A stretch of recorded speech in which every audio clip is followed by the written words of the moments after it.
In this question, an integer is chosen at random from the integers 1, 2, 3 up to 50. The probability that chosen integer is multiple of at least one of 4, 6 and 7, मतलब कोई भी किसी एक का multiple होना चाहिए, दो का भी हो सकता है या तीनों का भी हो सकता है। ठीक है, तो इट मीन्स कि यहाँ पे हम लोग क्या कंसिडर कर लेते हैं कि ए जो है हम लोग इसको मान लेते हैं, ए जो है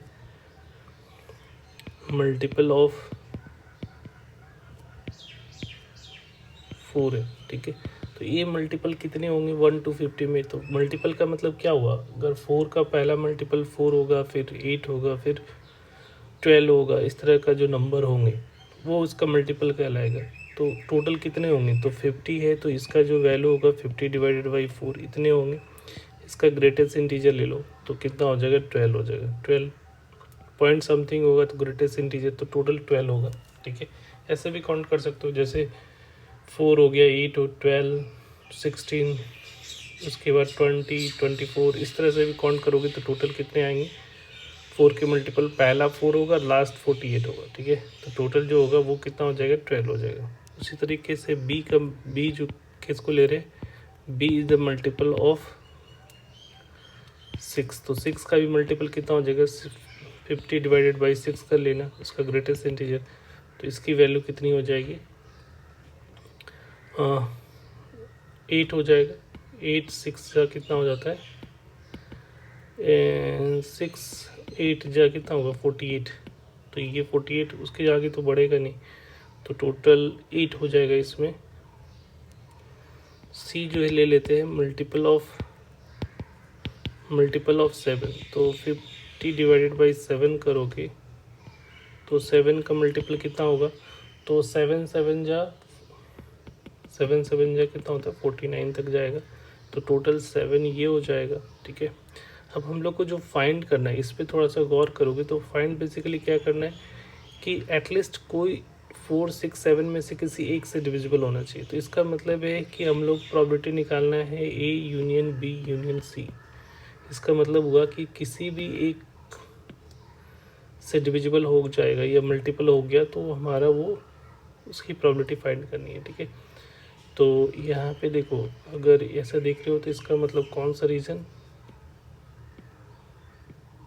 ये रीज़न मतलब ए से डिविजिबल हो रहा है, बी सी, ये बी से ओनली बी से, ये ओनली सी से, और ये बी दोनों से डिवाइड होने वाला है। बी ए और सी ये सब भी तो कंसीडर होगा, या तीनों से डिविजिबल वो भी तो लाएगा। एटलीस्ट वन बोला है मतलब एक से भी हो सकता है, ये दोनों से हो सकता है या तीनों से हो सकता है, तो ये तीनों केसेस ले, तो उसके लिए क्या करना पड़ेगा, ए इंटरसेक्शन बी भी निकालना पड़ेगा। तो ये जो आ रहा है हमारा, इसको नंबर ऑफ ए ऐसा लिख लो, इसको हम लोग इस तरह से लिखते हैं।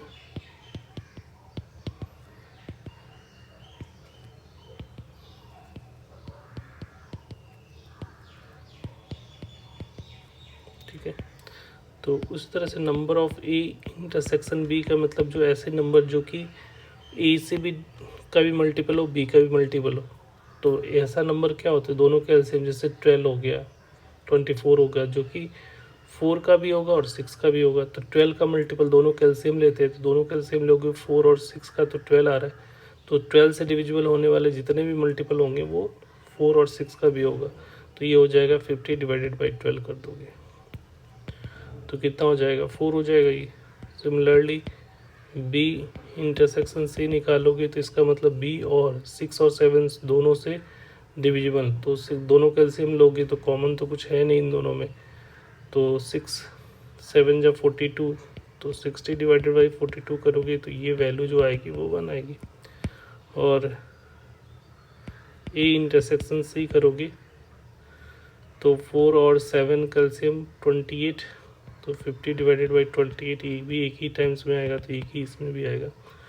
और तीनों में A intersection B intersection C, तो तीनों के एलसीएम लोगे तो वो 50 से बड़ा हो जाएगा। ठीक है, इसका 12 हो जाएगा, एलसीएम लिया 4 6 और 7 का, तो 2 टाइम्स में ये आ रहा है, ये हो जाएगा 2 और ये 3 और ये 7, और तो कुछ कॉमन है नहीं, तो 12 इंटू 7 हो रहा है, तो ये 84 हो जाएगा। तो 50 डिवाइडेड बाई 84, तो इसमें तो कोई भी नंबर एक भी नहीं आएगा, तो ये तो 0 हो जाएगा। अब हमारा जो फार्मूला होता है probability of number of A union B union C का, तो number of A union B union C जो है वो क्या होता है, number of A plus number of B plus number of C minus number of A intersection B minus number of B intersection C minus number of C intersection E और plus में यहाँ पे number of A intersection B intersection C. तो इसकी value कितनी हो जाएगी, तो इसकी वैल्यू हो जाएगी 12 प्लस 8 प्लस 7 और ये 4 -1 और ये +0। तो इसकी जो वैल्यू आ रही है वो कितनी आ रही है, ये दोनों मिलकर 20 हो गया और यहाँ से देखो 6, तो ये 21 आ रहा है। 6 माइनस हो जाएगा तो ये 6 तो 21। तो ये number of A union B union C की जो वैल्यू आ रही है 21।